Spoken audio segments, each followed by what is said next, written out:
know you from, most of us know you from Housewives of Atlanta to start, but you had a very prominent modeling career before then. What made you want to take your life onto reality television?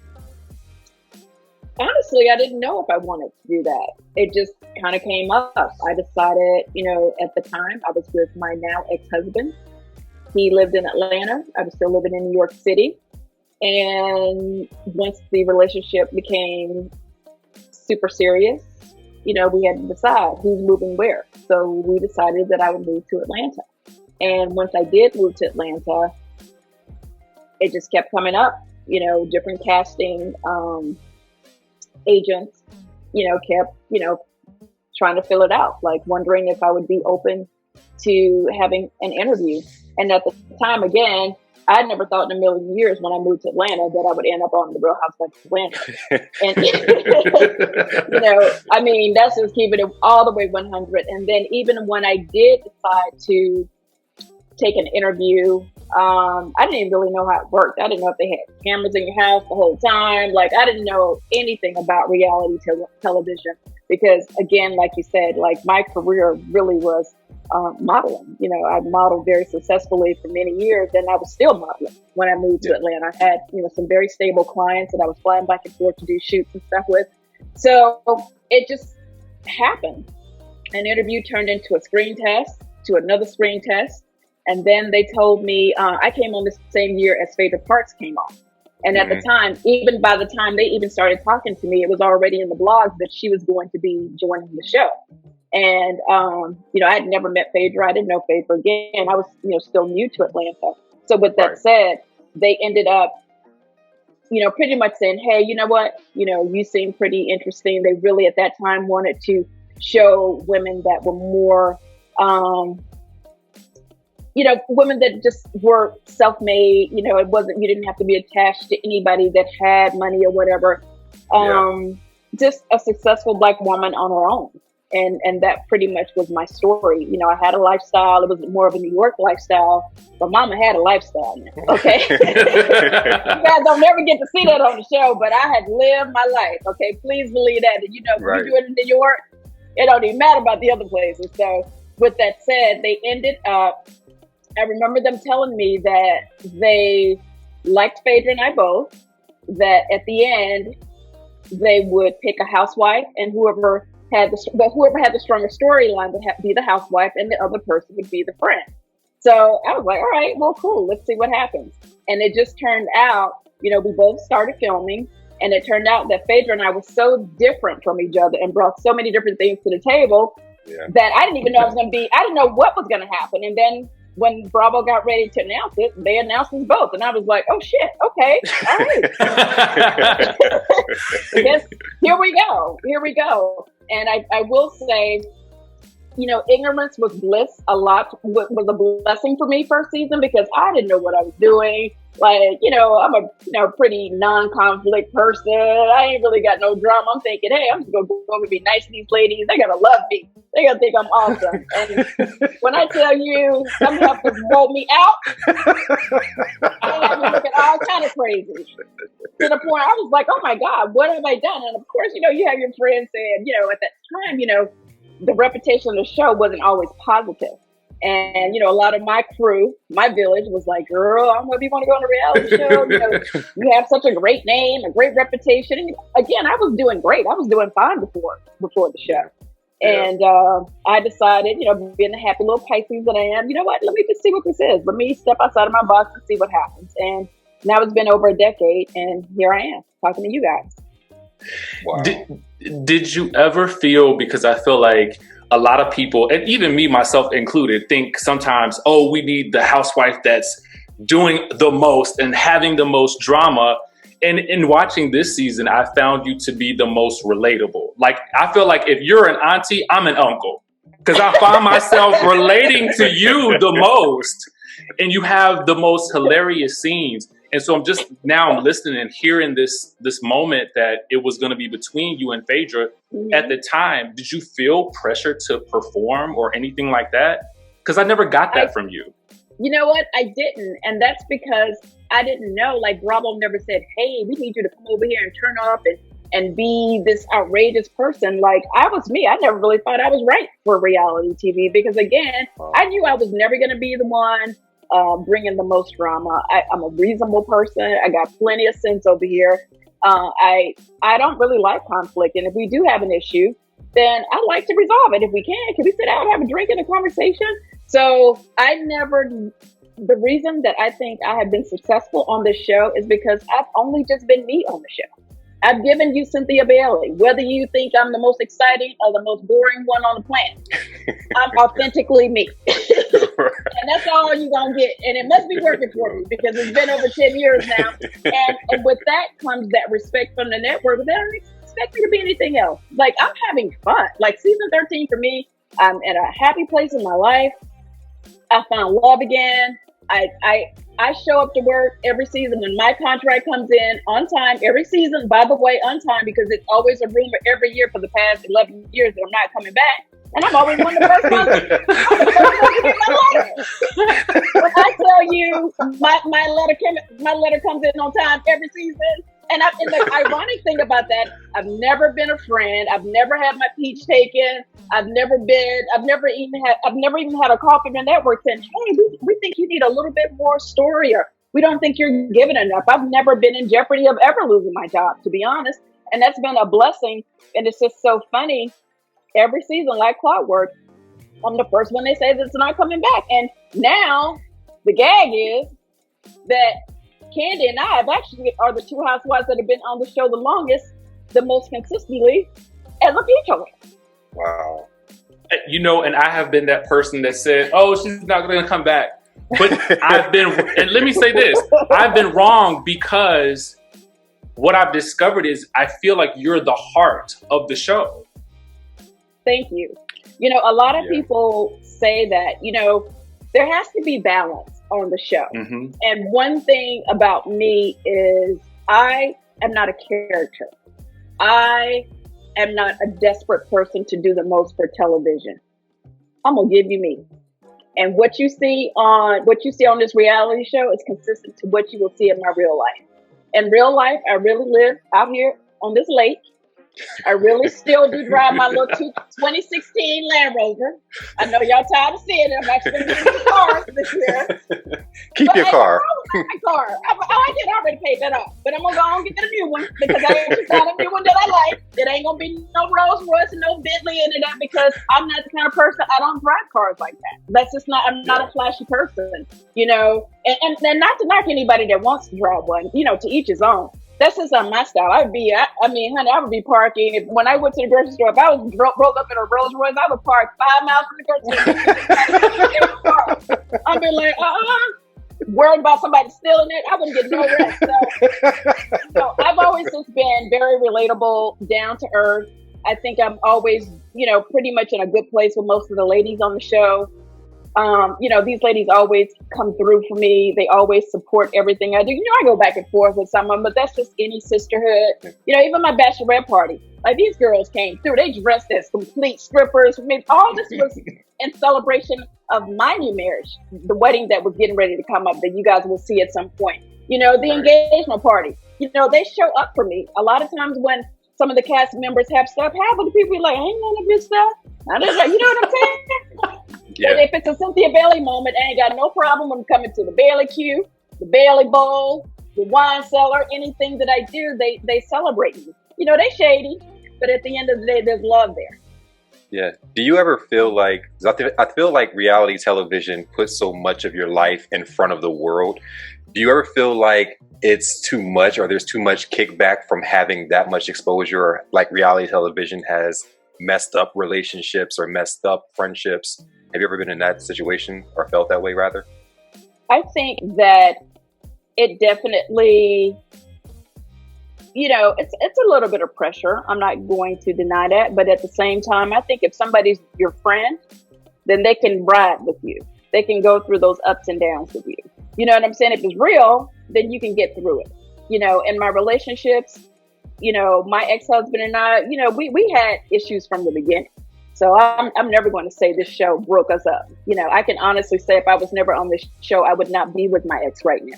We just weren't not compatible. A lot of great things came out of my relationship. I will never, ever disrespect that relationship, because I wouldn't even be in Atlanta if it wasn't for that relationship. You know what I'm saying? He was the reason why I even moved to Atlanta. And quite honestly, he also encouraged me to even take the audition for the show. Not the audition, but the interview for the show. So that was supposed to be a part of my journey. That was supposed to be a part of my story. So with that said, you know, this show cannot do, if you don't have a solid foundation, if your heart is not in it the way it's supposed to be, if it's not 100% real and authentic, if there's cracks in the foundation, it's going to break. If your foundation is solid, you're good. Now, I'm not saying it's going to be easy, because I'm married now. I'm 4 months into my marriage. I've known my husband for 3 years. And, you know, there's definitely scenes like this whole scene last week, the stripper gate scene. Like, I came home and told Mike everything I could remember. But I couldn't remember everything, because there was a lot of Hennessy going on, a lot of Tito's. So I was like, yeah, this is what happened. And baby, when he watched the show, he was like, you did not see everything. And I felt like TT was kind of, you know, I was kind of well behaved. I felt like, and you know, usually for a bachelorette party, this is my first bachelorette party. I had so much drama going on with my first wedding. We didn't even have a bachelorette. You know, I didn't even have a bachelorette party. But usually, from what I see on TV, the bachelorette is the one flipping on the tables, on the strip and all that stuff. But thank God, my girls took that pressure off me. They were happy to step in my place. So, but with that said, you know, I think one of the interesting things for me, being in that moment, and shout out to Candy Bears Tucker for throwing me the bachelorette party of the decade for sure, was trying to figure out, as a newlywed at that time, again, I think the wedding was probably 2 weeks after we came back from South Carolina. You know, I just turned 54 last week. So congratulations, happy birthday. Thank you. Thank you so much. Thank you. You know, for me, I was trying to figure out, well, what's appropriate? Like, you know, I'm getting ready to get married in 2 weeks. Like, can I, like, what are the rules for a bachelorette party? And I didn't know to do that research, because hell, I didn't know I was going to have one. It was a surprise. So I didn't know. So I was like, okay, I'm sitting here, and at some point you see me in the seat, I'm sitting there, I'm like, okay, I guess I should put some money in his underwear. Is he supposed to be touching on me? Should I go up and feel it? Like, So that part where you took the money, you put it like on the table, and you like kind of like ran back away. I fell out laughing. It was like drop, I'm gone. Okay, I did my part, and I literally gave him like counted out like 5 ones. They were looking at me like, and the whole auntie thing just ended up being so funny watching it back, because I really was a whole auntie, even from the point where I like packed up some of the pig meat, some of the stuff. And that was my favorite part. I was squeezing the air out of the Ziploc bag so I could put more in it. Now, you know that's your auntie right there. They did not just show me squeezing the air out of the Ziploc bag. I didn't think they were going to keep that in the show. I was like, why did they show me packing up? Like, I really was low key like, I need to take some of this stuff home to Mike. This is good. No. You know, they kept it in there. Hilarious. That was a ride or die relationship moment. Like, I'm sure Mike enjoyed the fact that you brought that pig home for him. So I did. And was looking for some skins for my mama to bring home. Okay. It's hilarious. So how do you feel with this marriage? Because were you and Leon married? No, and a lot of people don't realize that. Let me go ahead and clear that up. Leon and I have our only child together, Noel Robinson, who just turned 21 in November. Mm-hmm. He's never been married. He had never been married before. I've been married twice now. So we were never married, but we were engaged. Okay, got you. And living together and all that stuff. You know, we were like actually planning on getting married. And then it just became one of those things where, you know, for me, I just felt like Leon, for me, was supposed to be a part of my journey, my story. You know, our love was like, it almost became brother sister. Like, he is my Pisces brother. Like, that is, you know, my spirit animal. But for me, I didn't want to put that pressure on him to feel like we had to get married because I was pregnant and we were going to have a child together. And at that time, I just didn't feel like it was right at that time. So I didn't want to be like, oh, I'm pregnant. We got to get married now and trust and believe. We were getting pressure from both of our parents, like, y'all need to go ahead and get married. Y'all can have this baby. And I was like, no, we don't have to get married. Like, he's successful. I'm successful. I believe in great co-parenting, and coming from, parents that were not able to work out their marriages. I don't want to be a part of too many, I don't want to be forced into anything. And my mom actually had me when she was very young. I talk about this a little bit on the show, and pretty much had a shotgun with. She had to get married because that's what they did in Alabama back in those days when you got pregnant. And they were not in love. That was her first time having sex. So all of that really stayed with me, especially as the oldest child. I always carried a lot of pressure on myself to not be the mistake that changed the course of my mom's whole life.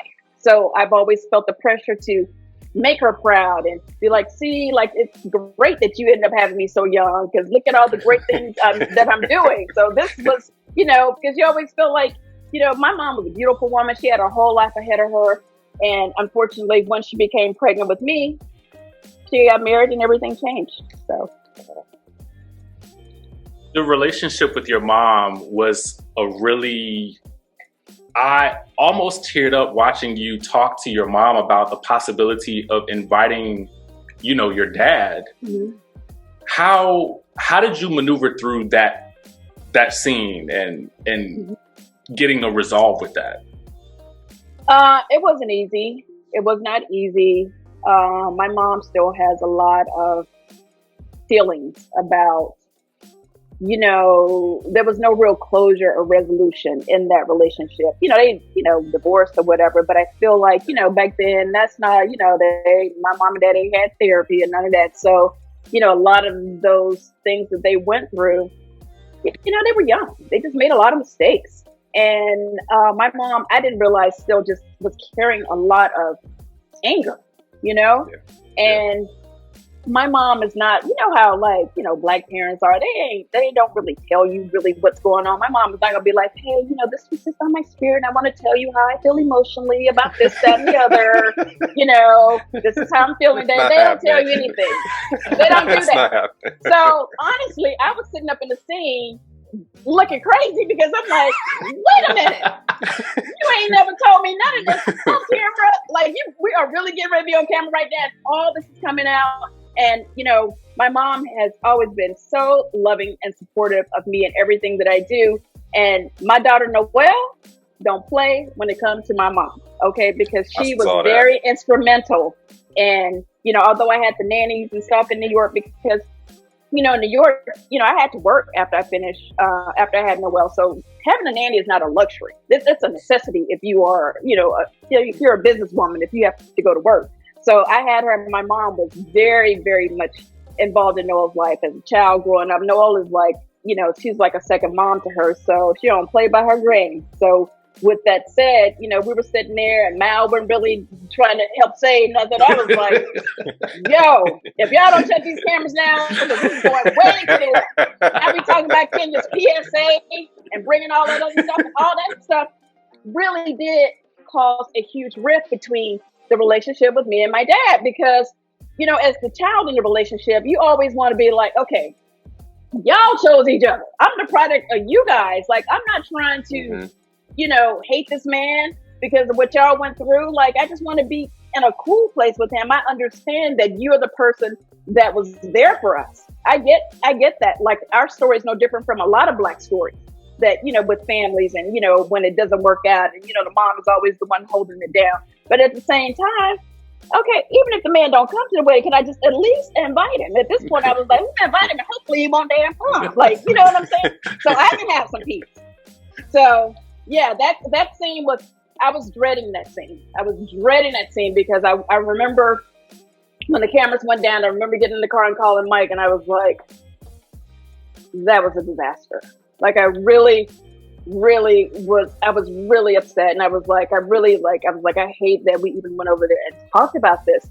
But, one of the other reasons why I feel like I've been so successful on this show is I have always been transparent.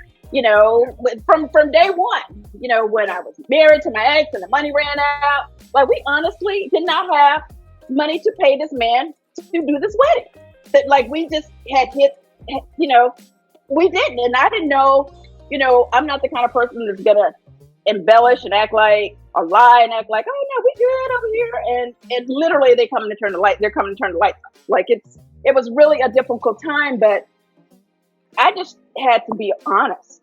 And I think for me, just being transparent has been why people find me relatable, because I'm like, I'm flying private or I'm flying coach. I can do what we doing. The money ran out. Okay, we over here doing this. I'm with you. I always was, supportive of my ex. I always was right there with him, trying to work it out, trying to figure it out.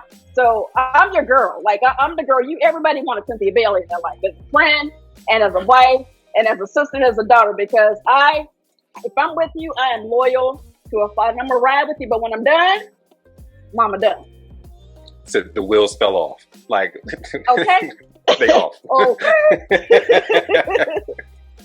So I think it's amazing that you do tie your family in, and you and your sister kind of like went in together with you opening up the winery. Mm-hmm.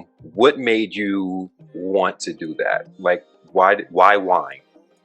Well, I decided to do wine because, I think celebrities, we have opportunities to do a lot of different things. For me, I always want to try to do things that's really that I can really resonate with, that's organic to me. And one of the things that I really own and embrace is my age. I really think I single-handedly made turning 50 sexy again. That was the best time of my life. I celebrated the whole year. I think if I never said 50 Cent again, they get it. I'm 50. I own it. So with that said, I just thought, you know what? I want to open up another business because I am an entrepreneur first and foremost. And I thought, what's grown? What's sexy? What's, something that is like, what is something that has a culture to it, a history to it? And I decided, you know what? I'm going to open up a wine cellar because I can learn more about wine. I just think, it's just, I just think it's sexy, and I'm all about the grown and sexy. I really try to appeal to the people in my kind of age range. And that's who, I try to cater to on my Instagram, all of my social media. And it's interesting because I'm always like, 45 and up. Those are my people. But interestingly enough, 25 and up follow me. Like the older people don't even follow me that hard. Like the 50s are not even with me. And I was like, oh, this is interesting because I'm not even really checking for the 25, 30-year-olds. I'm talking about this other stuff. I'm like, okay, you got to get your fillers, your Botox now. Got to keep your neck smooth. And the reason, it's funny because it came up and I was like, why do these young people follow me? But they follow me because they're like, I'm not trying to start fixing stuff when I turn 50. I'm trying to follow you now to start doing preventive stuff so that I don't look 50 when I turn 50, because it's one thing to be 50 and it's another thing to look 50. It's a whole nother thing if you look 50. Okay. It's like, how would I look? Ooh, about 50 something. 50 ish. Yeah, so I think I represent the older ladies well. I think despite the fact that I am on a reality show, somehow I've managed over a decade to still have integrity, to still have class, to still live in my truth, to have fun, let my hair down, but just have the boundaries of there's always respect, again, I'm not worried about who's against me. I'm only checking for the people that's with me. And I have a huge fan base that you can't tell them nothing about Cynthia Denise Bailey Hill, honey, because they are here for all of it. They here for my little struggle twerk, everything that I like to do. They want all of it. They here for Lake Bailey on the hill. I'm wearing them out with, selfies all day, whatever it is. And that's great because at the end of the day, without the fans, without, the show, it's like, this is just imagine that when this ride is over, nothing obviously lasts forever. I have a whole, because everything on the show repeats and repeats and repeats. I can look back on this, when Mike and I are sitting on in our little rocking chairs at Lake Bale on the Hill or wherever we decide to be, or in LA, whatever happens. And I have created amazing memories on this show, good and bad. Yeah. That I never thought I would have this life. I never thought this would be a part of my journey, and I'm enjoying it. And when I turned 50, I said, you know what, the hell with this. As long as I'm on this show, I'm going to be having a good time. And wherever it goes, it goes. And for me, the business part of it, you know, being a good example to my daughter and now Mike's daughters, I'm just trying to live my life. I'm just trying to have a good time and make money and just sit out here on the lake and just be happy and just have peace. I love it. It comes through.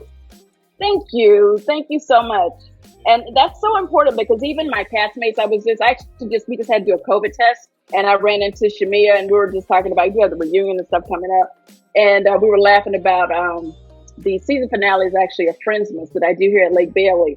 And you guys all see the girls when they come over for the Bailey Q and all that stuff. When I tell you, it's just so, I've set up such a nice life for myself that's not about like, you know, balling out and labels and this. Like when the cast comes, when they come to Lake Bailey, they know they come, it's like coming to TT's out.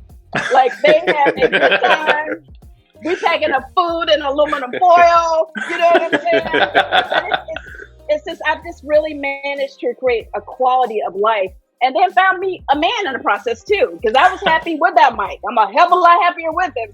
But, you know, we all want that peace, you know, no matter how old you are. Everybody wants that. And by the grace of God, thank you, Jesus, I have figured it out in the midst of a reality show and all the other things that I have going on. And I think that's when you win. That's when you win. That's when you true. win. Yeah, absolutely. Was it hard for you having your companies during COVID in Atlanta? Like, how challenging was that? Because I mean, having a winery, I can only imagine. Oh, you know, I opened up a winery and an event space at the same time, and both of those need people in it to survive. Mm-hmm. So with that said, when COVID first hit, we didn't know what the hell was going on. So like everyone else, we had to close everything down. You know, our mayor, Keisha, was not playing. She was like, y'all close it down. We couldn't even film in our businesses for most of the season. So anyway, long story short, it was difficult. I was lucky enough to push through. A lot of Black businesses were not as fortunate. And what I learned was, I was like, you know what, I'm able to push through. Thank God, keep my staff intact. And it just made me have to figure out, we had to kind of recreate how we did the business. We have a lot more delivery services and stuff now where people can have, you know, contactless, you know, pick up and drop off and all that stuff. So it really made people think outside the box.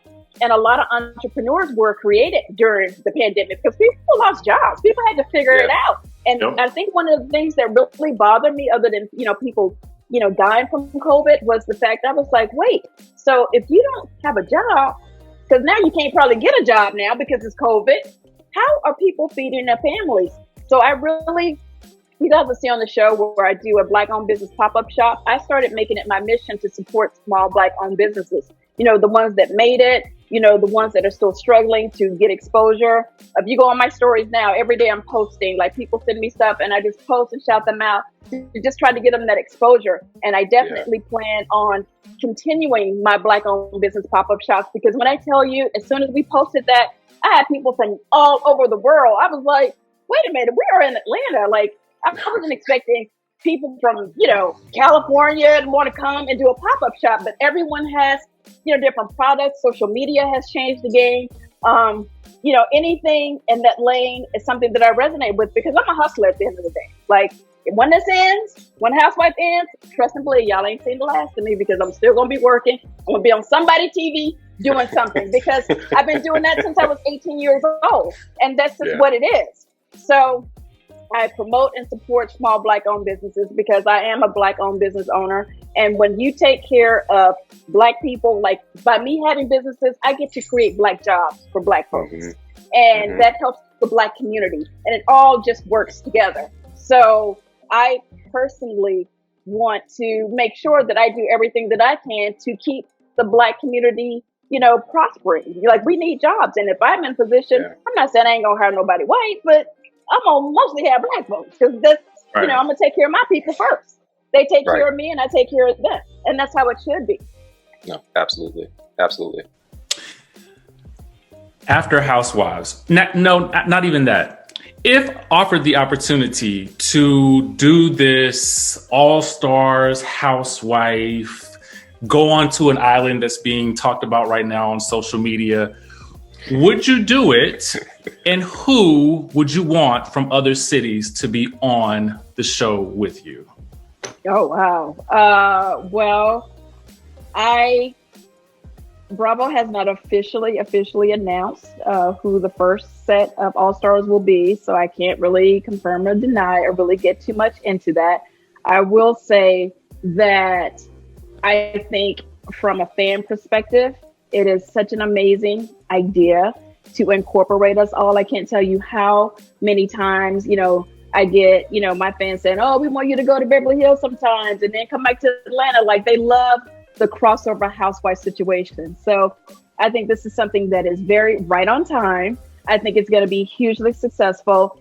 And I think the play is, to have one set go, because it'll be, what I do know is it'll be 2 housewives from each franchise. Okay. So they do a season, then you get 2 more. You can get 2 more every time, and you just keep crossing, everyone over, because, it's one thing, like, for the most part, like I said, I've been over here over 10 years now, so I kind of know these ladies' personalities. We work together. Like, I already know, but like, Portia, leave me alone. I already know what's getting ready to happen with her. But now we're going into a house with bitches that I don't know, like that. Like, I don't know. Like, it's one thing, like, we see them at BravoCon, and we see them like at different events and stuff. But now we in a house together for, I think it's going to be like, I don't know, like 10 days, 7 days or something like that. That's a whole nother situation. I think it's brilliant. I think it's something the fans have been wanting for a long time.